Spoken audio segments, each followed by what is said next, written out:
Kanglei Pautang channel asibu yengbiri ba khwai kudima putaramna oksari ngasi phongkiba tongan ba pause singdagi lokhatchaba maruoiba pau khara sandokna pijari ahanbada ukrulgi naga territory da kuki gi lam inchi ama fawbo yawde haina NNCN IM na phongdokhre maitei lakpa yaroi haina thingluba kuki zo village volunteer eastern zone gi mathakta NNCN IM na akanba warning tawkhre Tourism Director Puja Ilangbam by Rota Ukrul Yoksin Kibagal Loinana Siroi Lily Festival Pangthokpam da Yoksin Kre Atamnana Furup Amabu Ating Pi Kiba Warol Kudak da Handokadabani Haina TNL Nasu Punna Warning Toragli Kuki Singna Kuki Leni Hajariba Asigi Inchi amagi lam saruk ukrul da lairiba naga territory da yawbude laite haina NNCN IM na phongdokladuna tha asigi kundagi kunmari pawba ukrul da pangthokadoriba Siroi Lely Festival lisingani kunmanga da saruk yaba lakpa akaknaba community amata da athingba piba yaroi haina Kuki Jo Village Volunteer Eastern Zone ki mafam da warning tawkre NNCN IM na thadorakpa chirol amada KZBB na tha asigit kuna tarama thoida chirol ama thoktuna handak pangthokadoriba Siroi Lily Festival lisingani kunmanga da saruk yanabagi damakta maiteina Kuki Village natraga territory fauduna chatpa yaroi haina athingba thamkiba adubu akanba mongda condemn tawragli KZBB na Ukrul district manungda akaknaba khul kharabu makhoigi territory ni haina phongdokleba wafam NNCN IM na kanna yadabaga loinana Ukrul district ki manungda Kuki na khundaba mafam kharabu makhoina Kuki len saruk oina phongdokleba wafam adubusu reject tawraduna Ukrul gi naga territory da Kuki len ni hariba asigi lam inchi ama phawba saruk yawde maram asina Ukrul gi Siroi khunda pangthokadoriba Siroi Lily Festival lisingani kunmanga da saruk yanaba lakpa tourist singda apanba ayatpa piba yaroi hairi Jerosina makha taradun hai festival asida saruk yanaba lakpa akaknaba community amata da athingba apanba piba tarabadi maduda NNCN IM na tuminna laithokloi hainasu KZBB da akanba warning toragli festival asi in danger oiraklaba state flora bu yokhatnaba paujel pibata natana akoibagi mahoksa gi khal kaithadanaba amadi tangkhul naga amasung atai Naga community singi culture heritage ki saruk amasu oiriba festival amani hairi karigumba makhata na KZBB na asigumba warol matungda print amadi social media da thadorpa tarbadi madu NNCN amasung naga miyam da singnabani haina logani phongdoragli marasida tha asigi kundagi kunmari fawba Ukrul gi Siroi khulda pangthokadoriba festival asigi damakta Manipur government ki tourism director Puja Ilangbam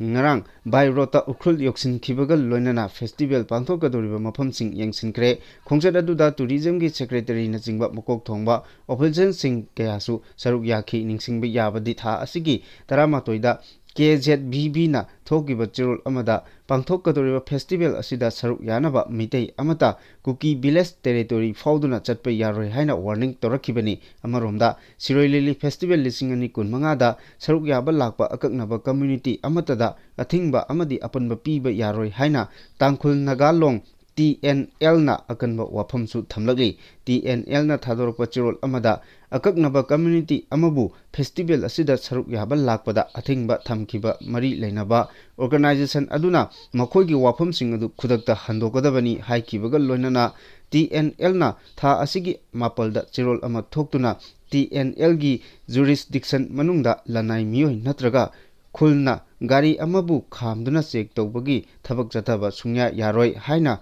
khanghankhiba laikhiba adu ningsingnaba wafamsu thamlakli makha tarpada Meghalaya dagi RIMS ta BSc nursing tambi mahiroi nupi ama thori yanduna siramle Regional Institute of Medical Science RIMS ta BSc nursing mari suba semester tamlibi mahiroi nupi ama thori yanduna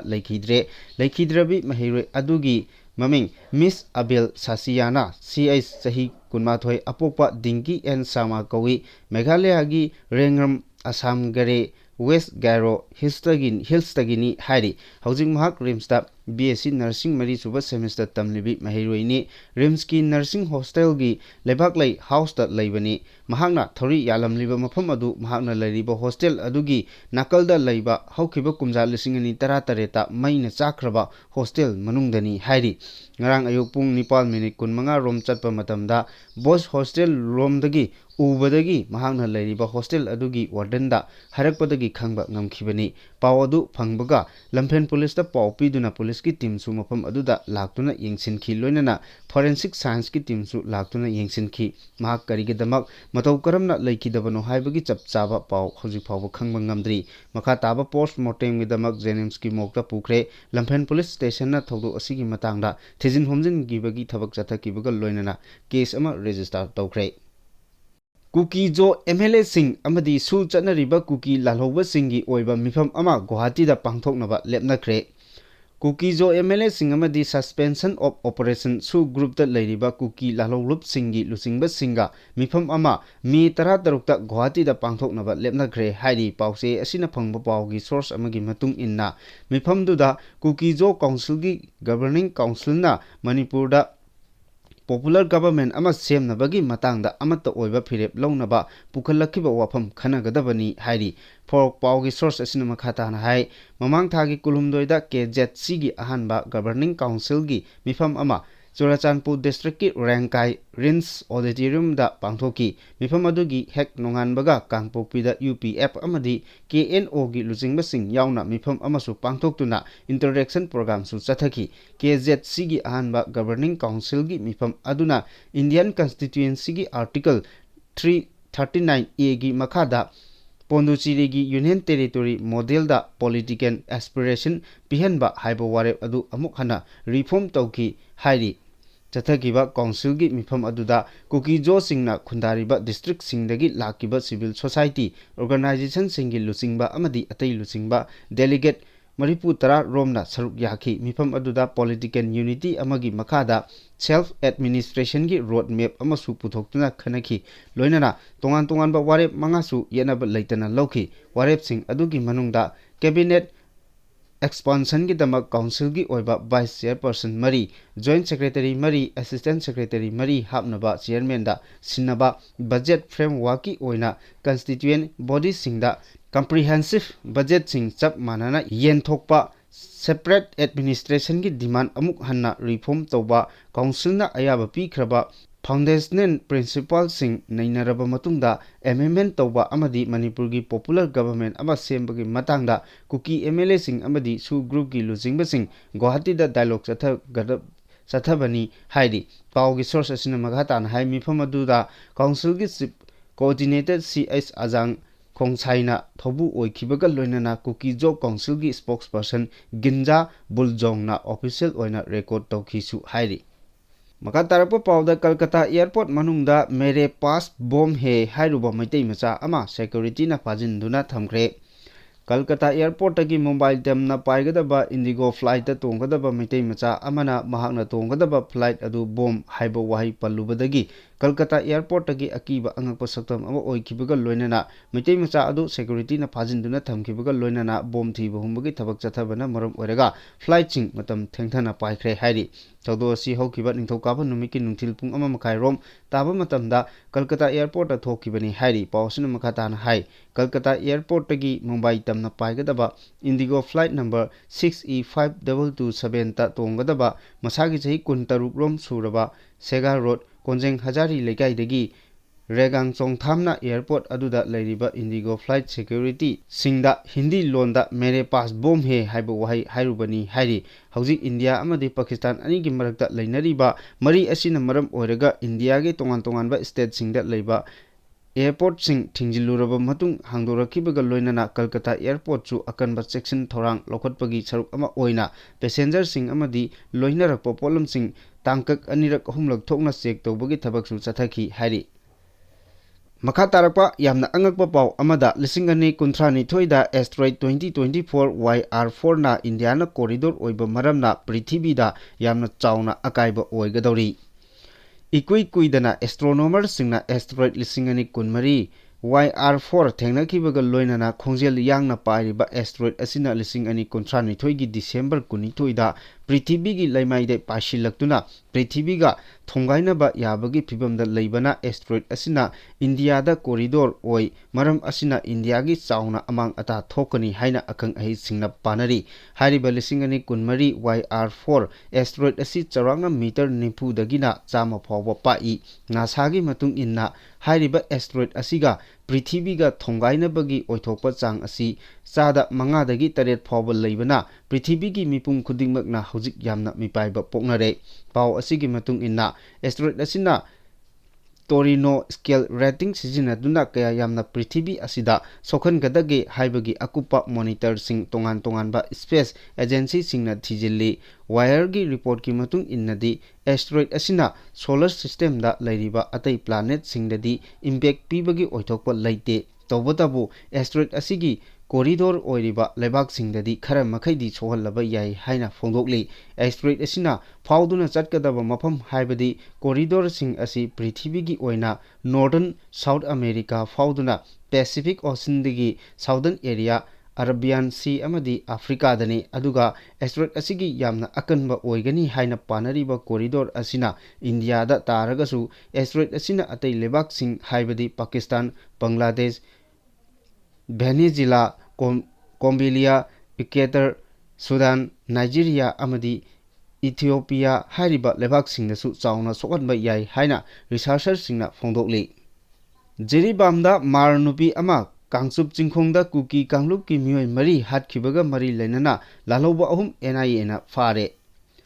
ꯀꯥꯡꯂꯨꯞꯀꯤ ꯏꯔꯥꯡ ꯃꯅꯨꯡꯗ ꯏꯪ 2022ꯒꯤ November ꯊꯥꯗ ꯃꯥꯔ ꯅꯨꯄꯤ ꯑꯃ ꯇꯝꯊꯤꯅ ꯍꯥꯠꯈꯤꯕ ꯊꯧꯗꯣꯛꯀ ꯃꯔꯤ ꯂꯩꯅꯅ NIAꯅ ꯃꯤꯑꯣꯏ 2 ꯐꯥꯔꯦ, ꯂꯣꯏꯅꯅ ꯊꯥ ꯑꯁꯤꯒꯤ 18ꯗ ꯄꯨꯂꯤꯁ ꯀꯁꯇꯗꯤ ꯔꯤꯃꯥꯟꯗ ꯂꯧꯊꯈ꯭ꯔꯦ꯫ ꯊꯥ ꯑꯗꯨꯃꯛꯇꯗ ꯏꯝꯐꯥꯜ ꯋꯦꯁꯀꯤ ꯀꯥꯡꯆꯨꯞ ꯆꯤꯡꯈꯣꯡꯗ ꯀꯨꯀꯤ ꯅꯨꯄꯤ 5ꯒꯤ ꯃꯅꯨꯡꯗ 4 ꯍꯥꯠꯈꯤꯕ ꯊꯧꯗꯣꯛꯀ ꯃꯔꯤ ꯂꯩꯅꯅ ꯂꯥꯜꯍꯧꯕ ꯑꯃꯁꯨ NIAꯅ ꯐꯥꯔꯦ ꯍꯥꯏꯔꯤ꯫ ꯑꯦꯖꯦꯟꯁꯤꯒꯤ ꯄꯥꯎꯅ ꯍꯥꯏ ꯖꯤꯔꯤꯕꯥꯝ ꯗꯤꯁꯇ꯭ꯔꯤꯛꯀꯤ ꯃꯅꯨꯡ ꯆꯟꯕ ꯖꯥꯏꯔꯣꯟ ꯃꯥꯔ ꯚꯤꯂꯦꯖꯗ ꯖꯣꯁꯥꯟ ꯀꯤꯝ ꯀꯧꯕ ꯆꯍꯤ 38 ꯔꯣꯝ ꯁꯨꯔꯕꯤ ꯃꯥꯔ ꯅꯨꯄꯤ ꯑꯃ ꯃꯍꯥꯛꯀꯤ ꯃꯌꯨꯝꯃꯛꯇꯗ ꯇꯝꯊꯤꯅ ꯃꯩ ꯊꯥꯔꯒ ꯍꯥꯠꯈꯤꯕ ꯊꯧꯗꯣꯛꯀ ꯃꯔꯤ ꯂꯩꯅꯅ NIAꯅ ꯂꯥꯜꯍꯧꯕ 2 ꯑꯗꯨ ꯐꯥꯕꯅꯤ ꯍꯥꯏꯔꯤ꯫ NIAꯅ ꯉꯔꯥꯡ ꯊꯣꯛꯈꯤꯕ ꯆꯦꯔꯣꯜ ꯑꯁꯤꯅ ꯃꯈꯥ ꯇꯥꯅ ꯍꯥꯏ ꯊꯧꯗꯣꯛ ꯑꯁꯤꯒ ꯃꯔꯤ ꯂꯩꯅꯅ ꯐꯥꯔꯕ ꯃꯤꯑꯣꯏꯁꯤꯡ ꯑꯗꯨꯗꯤ ꯅꯣꯡꯊꯣꯝꯕꯝ ꯃꯩꯔꯥꯕ ꯑꯃꯁꯨꯡ ꯁꯒꯣꯜꯁꯦꯝ ꯁꯅꯥꯇꯣꯝꯕ ꯑꯦꯂꯥꯏꯁ ꯁꯨꯔꯆꯟꯗ꯭ꯔ ꯑꯦꯂꯥꯏꯁ ꯄꯤꯕꯥ ꯀꯧꯏ꯫ ꯐꯥꯔꯕ ꯃꯩꯔꯥꯕ ꯑꯁꯤ ꯕꯤꯁꯅꯨꯄꯨꯔ ꯗꯤꯁꯇ꯭ꯔꯤꯛꯇꯒꯤꯅꯤ꯫ ꯃꯤꯑꯣꯏ ꯑꯁꯤ ꯖꯤꯔꯤꯕꯥꯝꯒꯤ ꯖꯥꯏꯔꯣꯟ ꯚꯤꯂꯦꯖꯗꯒꯤ ꯖꯣꯆꯥꯡꯒꯤꯝ ꯀꯧꯕ ꯃꯥꯔ ꯅꯨꯄꯤ ꯑꯁꯤ ꯍꯥꯠꯈꯤꯕꯒꯤ ꯊꯧꯗꯣꯛꯇ ꯆꯦꯟꯅꯕꯅꯤ ꯍꯥꯏꯔꯤ꯫ ꯐꯥꯔꯕ ꯁꯅꯥꯇꯣꯝꯕ ꯑꯁꯤꯅ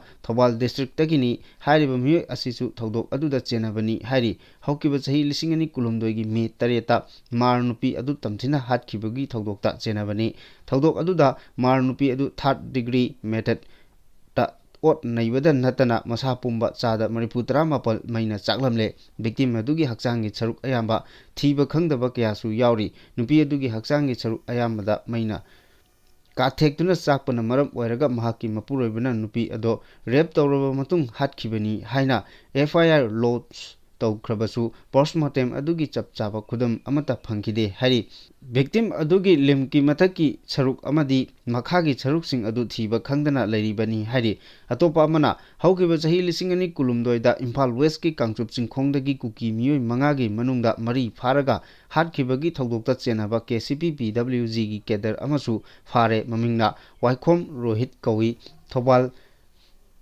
ꯄꯥꯈꯪꯈꯣꯡ ꯂꯩꯔꯛꯇꯒꯤꯅꯤ ꯍꯥꯏꯔꯤ꯫ ꯐꯥꯔꯕ ꯃꯤꯑꯣꯏ ꯑꯁꯤ ꯍꯧꯖꯤꯛ ꯔꯤꯃꯥꯟꯗ ꯃꯇꯝ ꯂꯣꯏꯗꯨꯅ ꯖꯨꯗꯤꯁꯤꯌꯦꯜ ꯀꯁꯇꯗꯤꯗ ꯂꯩꯔꯤꯕ ꯃꯤꯁꯛꯅꯤ꯫ ꯑꯗꯨꯕꯨ NIAꯅ ꯀꯦꯁ ꯑꯃꯒ ꯃꯔꯤ ꯂꯩꯅꯅ ꯄꯤꯛꯑꯞ ꯑꯃꯨꯛ ꯇꯧꯈꯤꯕꯅꯤ꯫ ꯍꯧꯈꯤꯕ ꯆꯍꯤ 2019ꯒꯤ ꯅꯕꯦꯝꯕꯔ ꯊꯥꯗ ꯏꯝꯐꯥꯜ ꯋꯦꯁ ꯗꯤꯁꯇ꯭ꯔꯤꯛꯀꯤ ꯀꯥꯡꯆꯨꯞ ꯆꯤꯡꯈꯣꯡꯗ CRPFꯀꯤ ꯇꯤꯝ ꯑꯃꯅ ꯗꯤꯄ꯭ꯂꯣꯏ ꯇꯧꯗꯨꯅ ꯐ꯭ꯔꯤꯁꯀꯤꯡ ꯑꯃꯗꯤ ꯆꯦꯛꯀꯤꯡ ꯄꯣꯁ꯭ꯠ ꯍꯥꯡꯗꯨꯅ ꯑꯆꯠ ꯑꯋꯣꯛꯁꯤꯡ ꯆꯦꯛ ꯇꯧꯈꯤ꯫ ꯍꯥꯏꯔꯤꯕ ꯒꯥꯔꯤ ꯑꯗꯨꯗ ꯍꯧꯖꯤꯛ ꯊꯣꯛꯂꯤꯕ ꯀꯥꯡꯂꯨꯞꯀꯤ ꯏꯔꯥꯡ ꯑꯁꯤꯗ ꯌꯥꯎꯕ ꯀꯝꯃ꯭ꯌꯨꯅꯤꯇꯤ 2ꯒꯤ ꯃꯤꯑꯣꯏ 5 ꯇꯣꯡꯗꯨꯅ ꯂꯥꯛꯈꯤ꯫ ꯑꯗꯨꯕꯨ ꯍꯥꯏꯔꯤꯕ ꯒꯥꯔꯤ ꯑꯗꯨ ꯌꯥꯗꯕꯗꯒꯤ ꯀꯝꯃ꯭ꯌꯨꯅꯤꯇꯤ ꯑꯃꯒꯤ ꯀꯥꯡꯂꯨꯞꯀꯤ ꯃꯤꯑꯣꯏꯁꯤꯡ ꯊꯣꯝꯖꯤꯜꯂꯛꯂꯒ ꯃꯤꯑꯣꯏ 5 ꯑꯗꯨꯒꯤ ꯃꯅꯨꯡꯗ 4 ꯐꯥꯔꯒ ꯄꯨꯈꯤ ꯑꯗꯨꯒ ꯑꯃꯅ ꯅꯥꯟꯊꯣꯛꯇꯨꯅ ꯆꯦꯟꯈꯤ꯫ ꯐꯥꯔꯒ ꯄꯨꯈꯤꯕ ꯃꯤꯑꯣꯏ 4 ꯑꯗꯨꯒꯤ ꯃꯅꯨꯡꯗ 3 ꯐꯪꯈꯤ꯫ ꯊꯧꯗꯣꯛ ꯑꯁꯤꯒ ꯃꯔꯤ ꯂꯩꯅꯅ ꯃꯤꯅꯤꯁꯇ꯭ꯔꯤ ꯑꯣꯐ ꯍꯣꯝ ꯑꯦꯐꯤꯌꯔꯁꯀꯤ ꯏꯟꯁꯇ꯭ꯔꯛꯁꯟ ꯃꯈꯥꯗ NIAꯅ ꯍꯧꯈꯤꯕ ꯆꯍꯤ 2024ꯒꯤ ꯐꯦꯕ꯭ꯔꯨꯋꯥꯔꯤꯗ ꯀꯦꯁ ꯑꯁꯤ ꯂꯧꯈꯠꯇꯨꯅ ꯏꯟꯚꯦꯁꯇꯤꯒꯦꯁꯟ ꯆꯠꯊꯕ ꯍꯧꯔꯛꯈꯤꯕꯅꯤ꯫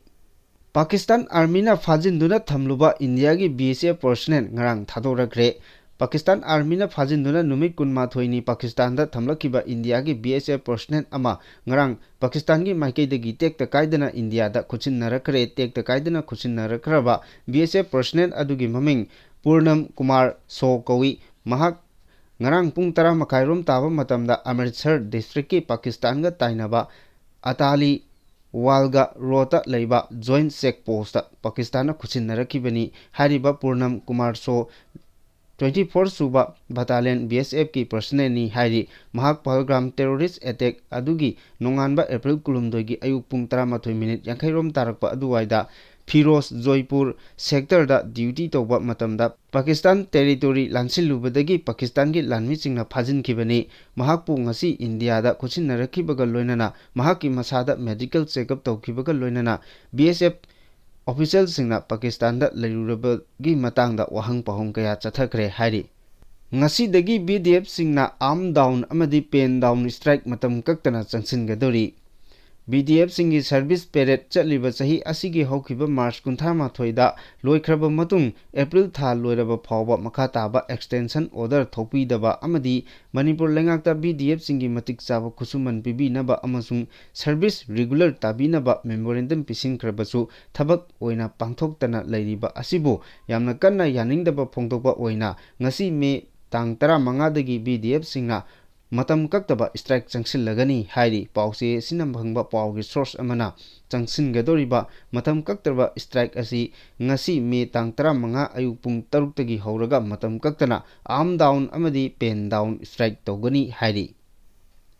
makha tarakpa nungaitaba paw amada accident ta mioi ama gari ahum sokre ngarang ayuk pung 5 minute 10 rom taba matamda tidim lambida kaisampat lomdagi thorakpa tata number NL 07AA2761 na tera romdagi lakpa thorakpa car MN06LA21 ga Kwakaithel crossing mayada thengjillaga meter chani muk chenduna puraklaga Kwakaithel market phawba yorokpadagi mioi ama sokre car thorakpa mioi adudi Sinam Ravichandra Singh chahi 58 apokpa Sinam Keso Singh kawi laifumna malom tolihal makha lekaidagi ni hairi mioi asi phibam luna sokpadagi khudakta Asian Hospital da pugatuna hauzik laikanari accident aduda Kwakaithel bazar mayada khamduna thamba Activa ani MN01A M8176 amadi MN01A N4894 amadi heavy duty moped MN06SC 2492 su yauna amang ata thoki makha tarakpa paw covid ki waraba matamda pham thadoktuna chen khiba mina ngangba wa kanana thajabigani haina MLA KB na phongdokre Nauria pakhang lakpa kendra asi matam sangna sotharaga laklaba kendra ama oiduna lakli masigi sumbatakta covid ki pandemic ki waraba matam daso phamgi khallaga chongthok chongchin tawduna kendra asigi miyambu mapu pandaba kendra ama ohennaba ohenna lehelamba Nauria gi praja singda ngasi anoba development kaya pinaba honaringaida miyamna piba thodang mapung phana puba haitana tokhraba ex MLA na politics ki kudong chaba lawraga ngangliba oidaba wa kaya Nauria gi praja kaya na thajabiganu haina Nauria pakhang lakpa kendra gi MLA su oiriba Manipur State Women Development Corporation Limited ki chairperson Sagol Sem KB na thadorokpa chirol amana phongdoroli chirosina makhata na hai tasengna politics tauge hairabadi oidaba wana oiba saraga ngangbagi mahutta kendra asida sahi ahumgi manungda semgat sagatliba tungi mirol kaya gi khallaga paikhatliba thabak kaya asi mafam amada hekta haibagi mahut kendra asigi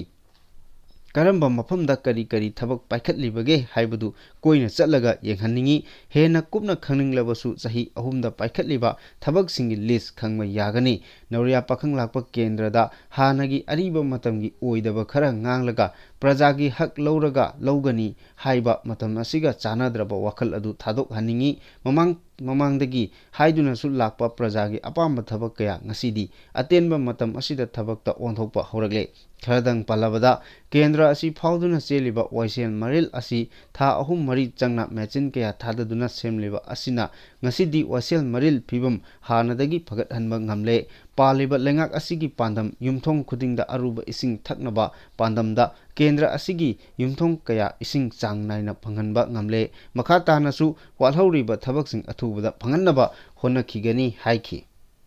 ꯃꯈꯥ ꯇꯥꯔꯛꯄꯗ ꯑꯔꯣꯏꯕ ꯄꯥꯎ ꯑꯣꯏꯅ drug ꯂꯂꯣꯟꯕꯤ ꯑꯃ ꯐꯥꯕꯒ ꯂꯣꯏꯅꯅ ꯍꯨꯔꯥꯟꯈꯤꯕ ꯒꯥꯔꯤ 6ꯁꯨ ꯐꯪꯕ ꯉꯝꯈ꯭ꯔꯦ꯫